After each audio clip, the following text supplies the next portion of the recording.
Hey everybody, I want to give you a quick little update on what's been happening with the TerraMod axles because link below we got together with the RC Ottawa group and did a great big bring whatever you got and drive the heck out of it meet in one of our favorite locations, which is Blakeney Falls.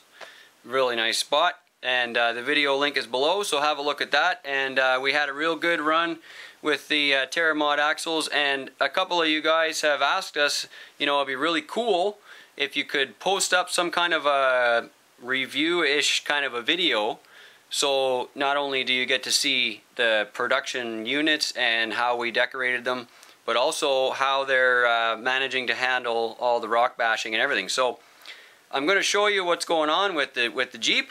I put these under our Class 1, Class 2 capable Jeep, and ran them for 3.5 hours, so that's a pretty long run.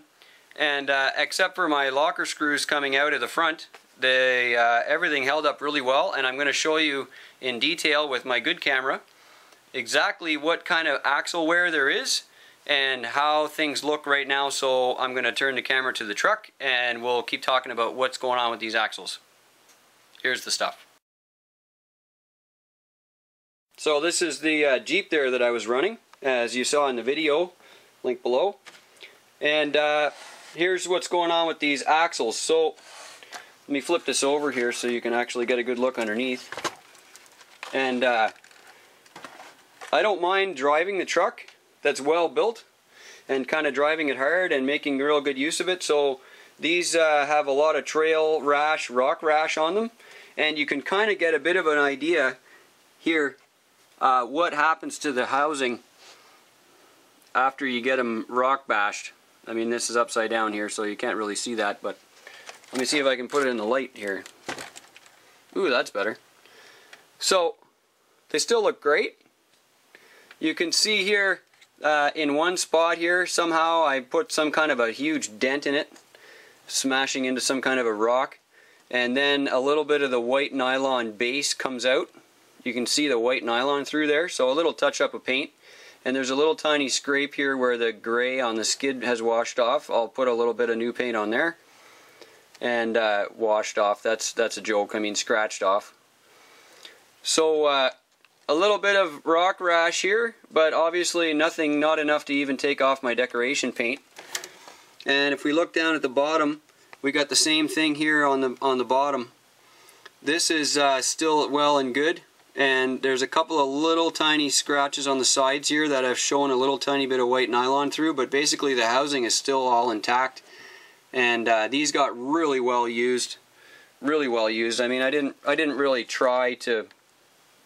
Well, anyways, I was driving easily comp fashion, so you know, making it work.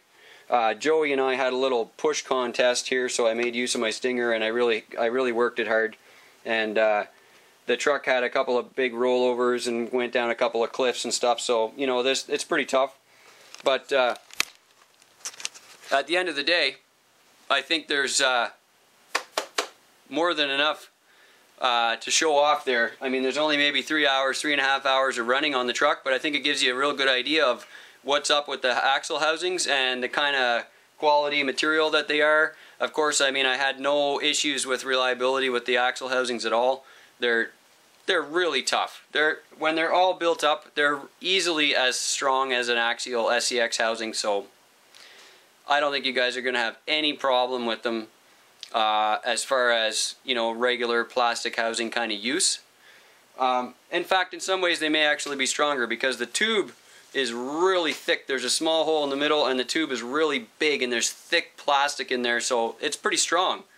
And you guys should have a good time running these. I'm really looking forward to getting these out on the market, and I know I've had a lot of guys asking me, when can I order, you know, I don't see it on your website and all this other stuff. The reason you don't see it on the site is because we're going to come up with options on the web page to allow you to put in your own front drive shafts, or do you want GCM to put in the shafts? Do you want our special locker that we're building for these?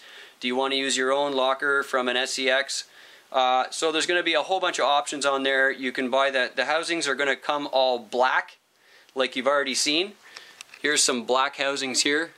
that we're doing on this Matzilla frame. So the housings are going to come like this, and then you can put your own stuff in there, and or you can use the option and get GCM to load them up. So your choice, but we're not going to open those web pages up until we actually have some firm information and we've got some stock on hand so we can actually supply when you guys start pushing the order now. And otherwise, I'm going to keep pounding on this Jeep and make use of our sunny weather. Bye bye guys.